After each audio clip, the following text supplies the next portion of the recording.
जय श्री राम, जय कृष्ण, जय कृष्ण। धार्मिक आयोजन, चाहे हरि कथा हो, चाहे ब्रह्म सम्मेलन हो, कोई भी धार्मिक आयोजन होता है उसमें पहले मंगलाचरण।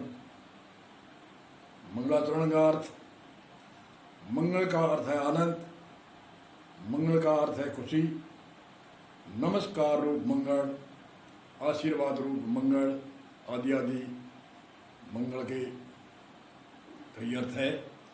हम आपस में मिलते हैं, आनंद मंगल है। आनंद कह दो, खुशी कह दो, और नमस्कार मंगल। धार्मिक आयोजन में नमस्कार मंगल किया जाता है। तो पहले तो पार ब्रह्म परमात्मा जो सृष्टि का कर्ता धरता है उसको भगवत कथा की शुरुआत में शुरू करते हैं, भगवत का आयोजन शुरू करते हैं। इसमें पार ब्रह्म परमात्मा जो सृष्टि का कर्ता धरता है उसको कोटिन कोट नमन प्रणाम।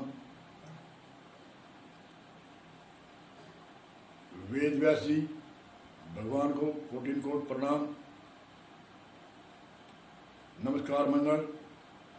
सुखदेव मुनि को नमस्कार मंगल, और जितने भी ऋषि मुनि अवतरण हुए सभी देवी शक्तियों को कोटिन कोट नमन करके, और नमन करके भगवत कथा का आयोजन शुरू करते हैं।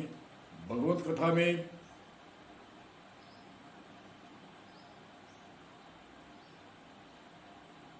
वेद व्यास जी ने भक्तों की कथा लिखी, भगवत की कथा लिखी, अवतारों की कथा लिखी, और प्रेम की कथा लिखी, प्रेम की महिमा लिखी,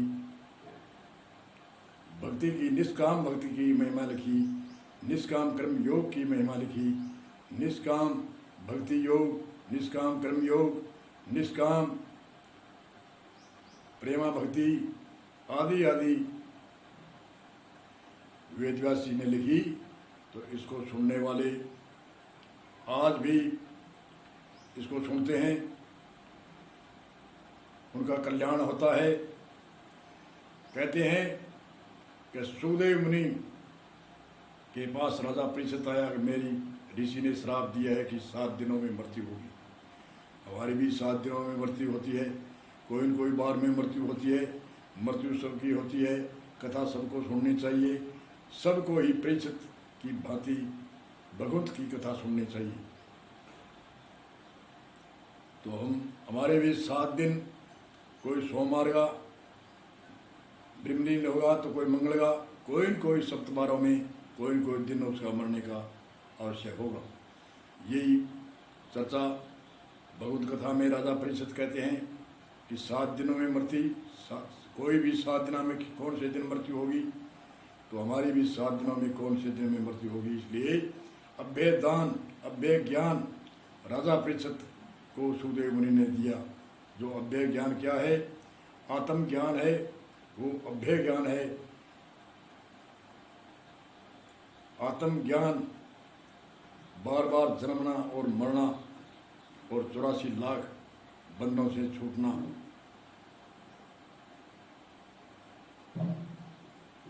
ये अभ्य ज्ञान है। अभ्य ज्ञान लेने के लिए राजा परीक्षित 7 दिन तक कथा सुनी, और सुखदेव मुनि ने 7 दिन तक कथा सुनाई।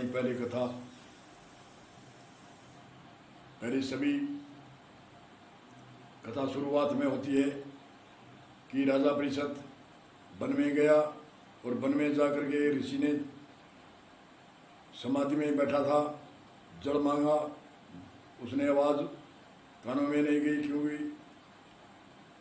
ऋषि वह समाधि में स्थित था, और उसने एक नकली है या असली है समाधि, इसलिए राजा परीक्षित ने उसके गल में एक मरा हुआ सांप डाल दिया।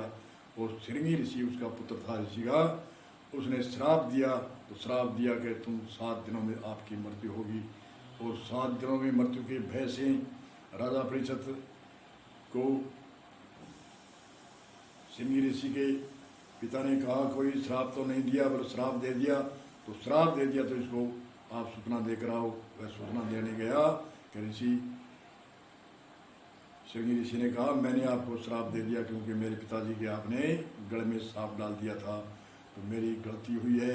आप जो उपाय करना है तो कर लो।